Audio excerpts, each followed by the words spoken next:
আসসালামু আলাইকুম সবাই। আমি আজকে আপনাদের কাছে থাইল্যান্ডের বিখ্যাত একটা বিউটি প্রোডাক্ট নিয়ে হাজির হয়েছি। এই ক্রিমটা 7 দিন ব্যবহার করলে পুরো মুখের যত দাগ আছে সব দূর হয়ে যাবে। এটা কিন্তু 7 দিনে টাকা ফেরত গ্যারান্টি দেয়।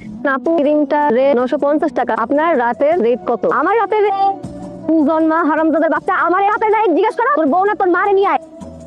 কেন দেখছো কম? তোমার লগে একটা ব্যবসায়িক আলোচনা রাখছি। এই কোয়ানি লাইভ করা যাবে না। লাইভ করা লোক রাখছে আলাদা হবে। আগের বার লাইভ করছো আমার কিন্তু এই যে কোম্পানি পেজের নাম শুদ্ধ চেঞ্জ করা লাগছে। ও আমার দোষ ছিল না। না আমার দোষ ছিল। যাই হোক শোনো কাজের কথা কই। ব্যবসায়িক কাজে তোমার একটু সহযোগিতা দরকার। কি কাজ? মালগুলা দাদা বুঝাই দেবো, এটাতে ডেলিভারি দিবা, টাকাটা কালেক্ট করবা। পরবর্তীতে কি কি মাল লাগতে পারে এই সম্বন্ধে অর্ডার কালেক্ট করবা। এই সব কিছু একটা হিসাব রাখবা। আর যে টাকা পয়সা থাকবো এটা একটু গুণা গুণা ব্যাংকে জমা দিয়ে দিবা। আসল কথা কইলা না। কি আসল কথা? বেতন দিবা কত? টাকাটা এসিনি। আমি ভাবছিলাম ভালোবাসি আমার জন্য কামটা ফাউল করে দিবা, বেতন দিয়ে ছোট করতে পারবো না। হাজার তুমি মালিকের বউ তো 20% লাভ দিব, 20% লাভ পোষায়?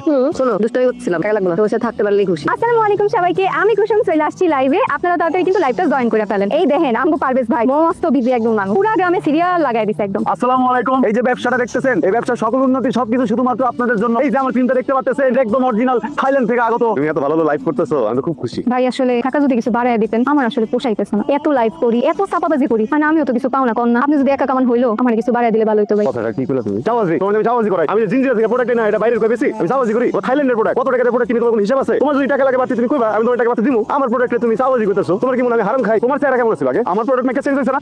আম্মা যাও। হ্যাঁ ভাই, কই যাইতেছো? একটু বাইরে যাই। শুনলাম কি কাজ নাকি দিচ্ছেন? বাবা বাসায় তো বসে থাকতে ভালো লাগে না, কাজ করলেও একটা টাকাও তো আসে হাত করে। আমি কি তোমার কাজ করতে কইছি? এলাকার লোকে কত কিছু কয়। আমি তো বাবা, আমি বুঝি। আমার মেয়ের কেউ কিছু বললে আমার কেমন লাগে। দিবসে যাবত জ্ঞান জ্ঞান করতেছি, বিয়ে করো বিয়ে করো। তো ভালো ভালো ছেলে বিয়ের প্রস্তাব নিয়ে আসলো, তোমার পছন্দ হয় না। আমি আর তোমার কোনো কথা শুনবো না। বিয়ের জন্য রেডি হও। বা আমার 2টা মাস সময় দাও। না সময় দেওয়া যাবে না, 1 মাসের ভিতরে তোমার বিয়ে। কথাটা মাথায় রাখো। এই যে খারাপ চুরি এই দেখো এখানে যে সবকিছু হিসাব আছে, আর 2 লাখ টাকা তোমার ব্যাংকে জমা করে দিচ্ছি। কি হিসাব? মনটা খারাপ নাকি? এখন তো ভালো টাকা পয়সা কামাইতেছো, এখন তো আমার বিয়ে করে ঘরে তুলতে পারো। বাহানা দিয়ে দিয়া কত সময় নষ্ট করবা। খুব শীঘ্রই তোমার ঘরে আমি লোক পাঠাইতেছি। 3টা বছর ধরে ঘুরে দিচ্ছি, আমি আর ঘুরাতে পারবো না। পরে আমার বিমান করতে পারবো না। 1টা মাস সময় দিছে, এই সময়ের মধ্যে কিছু করতে পারলে করো, নাহলে আমি যাবো না। 1 মাস সময় দিচ্ছে। টাকাগুলো যে জমাইতেছি, গিলে জমাইতেছি, কোনো রকম ভাবে 10 লাখ টাকা ভাগ করতে পারলে যে আমার জায়গার উপরে টিনের বাড়িটা সরাই দিয়ে একটা পাকা বাড়ি করলাম। ওইটা চাবিটা দিয়া তোমার এই যে মহাজন, এই বাড়িটা আপনার। তারপর তুমি উঠে বলবা আমার কি মনটা চাই ভাঙা বাড়িতে তোমার তুমি কও। কিছু কবি? হ্যাঁ সামনের মাসে তোর একটু অনেক দূরে বাড়িতে যাওয়ার লাগবো। তোমার আপত্তি আছে? আমার আপত্তি থাকতো কেন? পাগলের মতো কথা বুঝিতে আমার এমনি খুব পছন্দ আব্বা। মায়েরা কিন্তু তোর অনেক অনেক অপেক্ষা করছে। হ্যাঁ তোর অনেক ভালোবাসে। এনে গেছে ওরে ছাড় ভারি না, ভালো আছে না? হ্যাঁ। ইয়ে। হ্যাঁ তাহলে আমরা যাইতাছি তাড়াতাড়ি।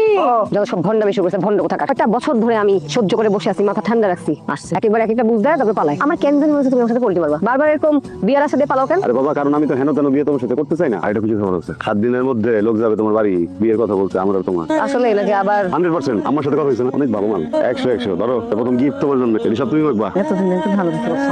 হ্যালো, কি ব্যাপার? 10 দিন হয়ে গেল দেখা করার কথা ছিল, দেখা করতেছো না, ঠিক মতো কথাবার্তা করতেছো না। কোনো সমস্যা হয়েছে নাকি? না কোনো সমস্যা না, বাসায় দেখতে আসার আমার শরীরটা খুব খারাপ বুঝছো। আচ্ছা তোমার একটা কথা জিগাই, তুমি যে বিউটি পার্লার প্রোডাক্ট থেকে আনো 100%